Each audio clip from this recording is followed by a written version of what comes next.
ஃபேஸுக்கு வந்து பாத்தீங்கன்னா வந்து சோப்பு போட்டு உள்ள அப்படியே உடம்பு ஃபுல்லா சோப்பு போட்டு நம்ம வந்து வெளியில சுத்தப்படுத்திக்கிட்டு இருக்கிறோம். ஆனா உள்ள சுத்தப்படுத்தணுமா? நீங்க என்ன சோப்பு போட்டு கழுவுனாலும் அந்த வாடை வருது.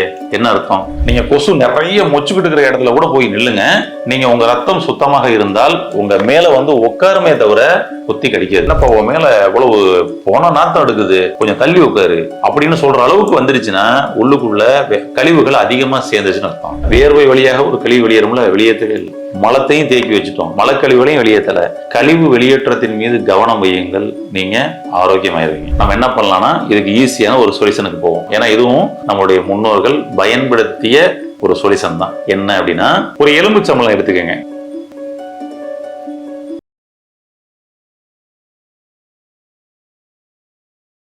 ஹெல்த் கபி நேயர்களுக்கு வணக்கம். இன்றைய பதிவுல நம்ம என்ன பார்க்க இருக்கிறோம் அப்படின்னு சொல்லி சொன்னோம்னா, இந்த உடல் துர்நாற்றம் ஏங்க ஏற்படுது அப்படின்னு நிறைய பேர் வந்து கேட்குறாங்க.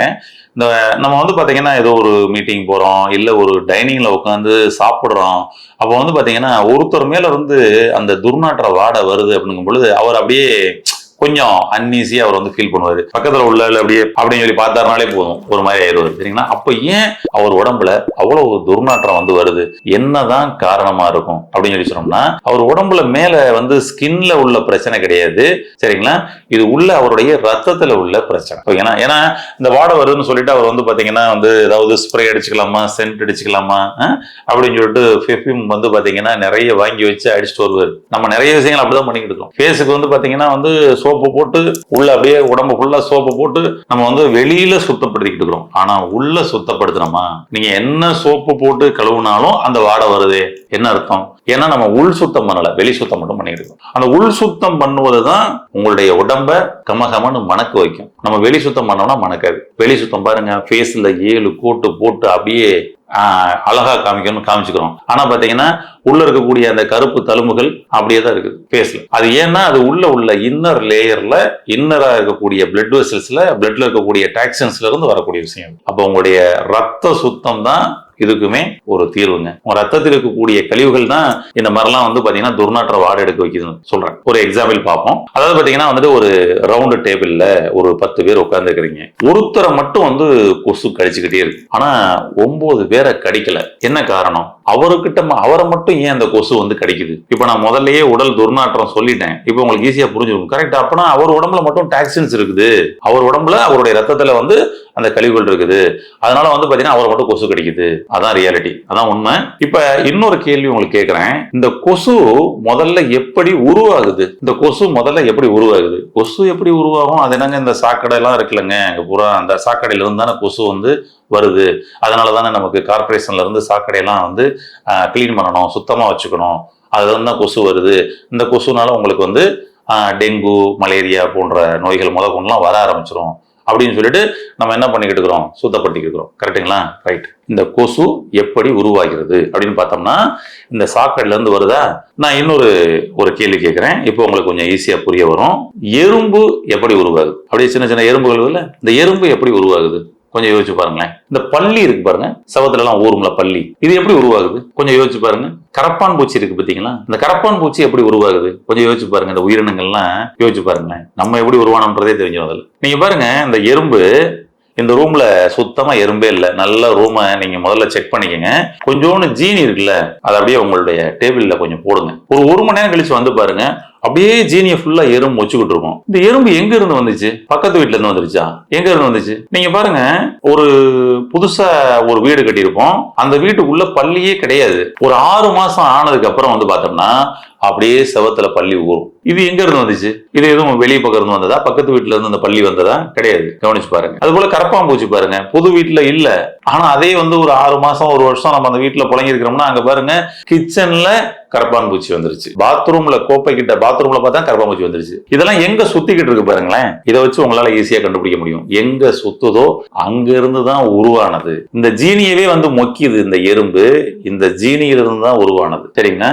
இந்த பள்ளி இருக்கு பாத்தீங்களா, அது என்ன பண்ணுச்சு பாருங்க, நம்ம செவத்துல டியூப்லைட்டே சுத்திக்கிட்டு இருக்கும். இப்ப அதான் டியூப்லைட் எல்லாம் எல்இடியா மாறிடுச்சு. எல்இடியா மாறினதுக்கு அப்புறம் செவத்துல பள்ளியை பார்க்க முடியல. கவனிச்சு பாருங்க. டியூப்லைட் பட்டி இருக்கு பாத்தீங்களா, அதுக்கு பின்னாடி தான் பள்ளியோட முட்டை இருக்கும். டியூப்லைட் மாட்டும் பொழுது பள்ளி முட்டையோட வச்சு மாட்டினீங்களா? கிடையாது. அப்ப எப்படி இதுக்குள்ள இந்த பள்ளி முட்டைகள் வந்தது? இந்த பள்ளி முட்டையை போட்டுச்சா, இல்ல முட்டை முதல்ல உருவாகி அதுல இருந்து பள்ளி வந்துச்சா? இந்த கரப்பான் பூச்சி பாருங்க, ஏன் கக்கூசிலேயே சுத்துது, ஏன் அடுப்படியிலேயே சுத்துது? அங்க இருந்து தான் உருவானது. நம்மளுடைய அப்பா அம்மாவை சுத்திக்கிட்டு இருக்கோம்ல, அது மாதிரி அந்த உயிரினங்கள் அதோட அப்பா அம்மா அவங்க தான் அதை சுத்திக்கிட்டு இருக்கு. அவ்வளவுதான் விஷயம். புரியல? நீங்க பாருங்க, அதாவது இந்த ஜீனியிலிருந்து இந்த எறும்பு உருவானதுனால ஜீனி தான் அதுக்கு அம்மா, அதனாலதான் ஜீனியே சுத்திக்கிட்டு இருக்கு. பள்ளி டியூப்லைட்டுக்கு பின்னாடி அந்த முட்டை இருக்கு பாத்தீங்களா, இங்க என்னன்னா இந்த வெப்பமும் அதுக்குள்ள இருக்கக்கூடிய அழுத்தமான அந்த காற்றும், டியூப்லைட் பட்டிக்கு பின்னாடி கேப் இருக்கு பாத்தீங்கன்னா, அங்க ஒரு காத்து இருக்கும். இந்த டியூப்லைட்டோட டியூப்லைட்ல இருந்து வரக்கூடிய அந்த வெப்பம் இருக்கும், உள்ள வரும். இந்த வெப்பமும் இந்த காற்றும் சேர்ந்துதான் ஒரு உயிரினத்தை உருவாக்குது. இது நல்ல வெப்பம் நல்ல காத்து அப்படின்னா நல்ல உயிரினம், கெட்ட வெப்பம் கெட்ட காத்து அப்படின்னா கெட்ட உயிரினம். அவ்வளவுதான். கொசுவை பார்த்தா அடிக்கிறீங்க, பட்டர்ஃப்ளை பார்த்தா பிடிச்சி நம்ம கையில வச்சுக்கணும் அப்படின்னு சொல்லி நினைக்கிறீங்க. பட்டர்ஃப்ளை எப்படி உருவானதாலும் அப்படிதான். அதனாலதான் அது போய் அந்த ஃபிளவர்லயே போய் உட்காந்துக்கிட்டு இருக்குது. ஃபிளவர்ல இருந்து அங்க மகரந்தத்தை எடுக்கிறதுக்கு அந்த ஃபிளவர்ல அப்படியே அதுவும் சேர்ந்து அழகாயிருது. எங்க போய் அது உட்காருதோ, எங்க அதிக நேரம் இருக்குதோ அங்க இருந்து தான் உருவானது. அப்ப நல்ல காத்துல இருந்து உருவானது, நல்ல வெப்பத்துல இருந்து உருவானது நல்ல உயிரினம், கெட்ட வெப்பத்துல இருந்து உருவானது, கெட்ட காத்துல இருந்து உருவானது, கெட்ட கழிவுல இருந்து உருவானது தான் கெட்ட உயிரினம். அவ்வளவுதான். அது உரம் தீங்கு செய்யக்கூடியது. அது மாதிரி இந்த கொசுவு சாக்கடையவே சுத்துதுன்னா அது சாக்கடையில இருந்து உருவானது, மனிதர்களையே சுத்துதுன்னா அது மனிதர்களிடம் இருந்து உருவானது. இப்ப 10 பேர்ல இருந்து ஒருத்தர்கிட்ட மட்டும்தான் கடிக்குதுன்னா அவருடைய ரத்தத்தில் இருக்கக்கூடிய அந்த அழுக்கு கழிவுகள் ஒரு ஸ்மெல்லா வெளியில வரும். அங்க வெளியில ஜன்னலுக்கு வெளியில ஒரு சாக்கடை இருக்குதுன்னா அந்த சாக்கடையில இருந்து ஒரு துர்நாற்ற வாடம் ரெண்டும் ஜன்னலுக்கிட்ட சந்திக்குன்னு வச்சுங்களேன். அந்த வெப்பமும் இந்த காத்தும் கலந்து அந்த இடத்துல கொசு ஒரு உயிரினம் ஒண்ணு உருவாகும். இது பாத்தீங்கன்னா இதோட அம்மா அப்பா யாரு? அந்த சாக்கடையும் இந்த அழுக்கு ரத்தம் வச்சிருக்கக்கூடிய நபரும் தான். அதனால அங்க சாக்கடைக்கு போகும், அதுக்கப்புறம் திரும்ப இவர்கிட்ட வரும். அப்ப இவர்கிட்ட இவருடைய ரத்தத்தை எடுக்கும். ஏன்னா அந்த ரத்தத்துல இருந்து உருவானது தானே. மத்தவங்களை கடிக்கதா பாருங்க, கடிக்காது. நீங்க கொசு நிறைய மொச்சுக்கிட்டு இருக்கிற இடத்துல கூட போய் நில்லுங்க. நீங்க உங்க ரத்தம் சுத்தமாக இருந்தால் உங்க மேல உட்காருமே தவிர கொத்தி கடிக்காது. உட்கார்றது மட்டும்தான் உங்களுக்கு அன்ஈசியா இருக்கும். ஆனா ஒருத்தரை கொத்தி கடிச்சு உறிஞ்சுது அப்படின்னு சொல்லி சொன்னோம்னா அவருடைய ரத்தத்துல இருந்து உருவானது. அதனாலதான் பாருங்க 10 பேர் உட்கார்ந்துக்கிறோம், 9 பேரை கடிக்கல, ஒருத்தரை மட்டும் கடிக்குது. அவரும் அப்படியே சொரஞ்சுக்கிட்டே இருப்பாரு. ஏன் என்னைய மட்டும் கொசு கடிக்குது, புரியவே இல்லையே அப்படின்னு சொல்லி. கரெக்டுங்களா? மத்தவங்களும் என்னப்பா உன்னைய மட்டுமே கடிக்குது, எங்கெல்லாம் கடிக்க மாட்டேங்குது அப்படின்பாங்க. கரெக்டா? அவ்வளவுதாங்க. அப்ப இங்க புரிஞ்சுக்கங்க, உங்களுடைய ரத்தத்தில் கழிவுகள் இருக்குது. இந்த ரத்தத்தில் கழிவுகள் இருந்ததை அந்த கொசுவால ஸ்மெல் பண்ண முடிஞ்சது. இப்ப மனிதர்களால் ஸ்மெல் பண்ற அளவுக்கு வாட வருதுன்னா அது இன்னும் அதிகமா கலந்துருன்னு அர்த்தம். அவ்வளவுதான். இப்ப மனிதர்களே என்னப்பா உன் மேல எவ்வளவு போன நாத்தம் எடுக்குது, கொஞ்சம் தள்ளி உட்காரு அப்படின்னு சொல்ற அளவுக்கு வந்துருச்சுன்னா உள்ளுக்குள்ள கழிவுகள் அதிகமா சேர்ந்துச்சுன்னு அர்த்தம். இதை எப்படிங்க வெளியேற்றுறது? இதை நான் நீங்க சொல்றது உண்மைதான், நான் பெர்ஃபியூம் போட்டுக்கிட்டே போயிட்டு இருந்தா எப்படி இதை நிரந்தரமா சரி செய்ய முடியுமா? நிரந்தரமா சரி செய்யணும்னா உங்களுக்கு உங்களுடைய ரத்தத்தை தான் சுத்திகரிச்சாகணும். இந்த ரத்தத்தில் உள்ளுக்குள்ள மெட்டாபாலிசம் டாக்சின்ஸ் இருக்கும் பாருங்க, அதை வெளியேற்றணுங்க. முதல்ல தான் நம்ம அதை வெளியேற்றவே இல்லைங்க. அதை வெளியேற்றவே இல்லை. என்ன பண்ணோம் பாருங்க, உள்ள பாத்தீங்கன்னா உடம்ப வேர்க்கவே விடுறது இல்லை. உடம்பு வேர்க்கவே விடுறது இல்லை. அப்படியே ஃபுல்லா ஏசி ரூம், ஃபேனை போடு அப்படின்னு சொல்லி உள்ள உட்காந்துரும். சரிங்களா? அப்புறம் எப்படி அந்த வேர்வை வழியாக ஒரு கழிவு வெளியேறும்ல, வெளியேற்றவே இல்லை. மலத்தையும் தேக்கி வச்சுட்டோம், மலக்கழிவுகளையும் வெளியேற்றல. கழிவு வெளியேற்றத்தின் மீது கவனம் வையுங்கள், நீங்க ஆரோக்கியமாயிருவீங்க. அவ்வளவுதான் விஷயம். இப்ப இதை நம்ம எப்படி சரி செய்யலாம்னா ரொம்ப சிம்பிள். நம்ம என்ன பண்ணலாம்னா இதுக்கு ஈஸியான ஒரு சொல்யூஷனுக்கு போவோம். ஏன்னா இதுவும் நம்மளுடைய முன்னோர்கள் பயன்படுத்திய ஒரு சொல்யூஷன் தான். என்ன அப்படின்னா ஒரு எலும்புச்சம்பளம் எடுத்துக்கங்க, ஒரு லெமன் எடுத்துக்கங்க. லெமன் தான் ராஜகனி. அதுதான் பாத்தீங்கன்னா ஏற்கனவே சொல்லிக்கிறேன். கிளீன் பண்றோம்னா சாதாரண ஒரு பாத்திரம் கழுவுல இருந்து பாத்ரூம் கழுவுற வரைக்கும் லெமன் இல்லாம ஒண்ணும் கிடையாது. அப்புறம் நம்ம உடம்பு கிளீன் பண்றதுக்கு லெமன் இல்லைன்னா எப்படி? இந்த லெமன் என்ன பண்ணலாம் அப்படின்னு சொல்லி சொன்னோம்னா கட் பண்ணி அப்படியே நம்ம உடம்பு ஃபுல்லா தேய்ச்சிடறோங்க. அவ்வளவுதான். உடம்புல ஸ்கின் ஃபுல்லாவே பாத்தீங்கன்னா நல்லா தேய்ச்சிடறோம். ஃபேஸ் எல்லாம் தேய்ச்சிடறோம். தேய்ச்சிட்டு நல்லா அப்படியே ஒரு 20 நிமிஷம் அப்படியே விட்டுருங்க. உடம்புல நல்லா அந்த வியர்வை துவாரங்கள் எல்லாத்தையும் போய் இது கிளீன் பண்றது, அடப்படுக்கிற வேலையெல்லாம் பண்ணும். தேய்ச்சிட்டு ஒரு 20 மினிட்ஸ் விட்டுட்டு அதுக்கப்புறமா போய் குளிங்க. ஓகேங்களா? அதுக்கப்புறமா பாத்தீங்கன்னா கொஞ்சம் வார்ம் வாட்டர்ல குளிக்கலாம், அல்லது நார்மல் வாட்டர்ல கூட குளிக்கலாம். ஒன்றும் தப்பு இல்லை. குளிச்சிங்கன்னா இப்ப பாத்தீங்கன்னா அந்த லெமனோட அந்த ஸ்மெல்லு பாத்தீங்கன்னா நல்லா வெளியே வரும். இதை மட்டும் பாத்தீங்கன்னா உங்களுடைய பாடியோட தன்மையை பொறுத்து வாரத்துல 2 நாளோ அல்லது 3 நாளோ முதல்ல கொஞ்சம் தொடர்ந்து பண்ணிட்டே வாங்க. ஏன்னா குளிர்ச்சி பண்ற வேலையும் பண்ணோம். அப்போ பாத்தீங்கன்னா ஓவர் குளிர்ச்சியும் ஆயிடக்கூடாது.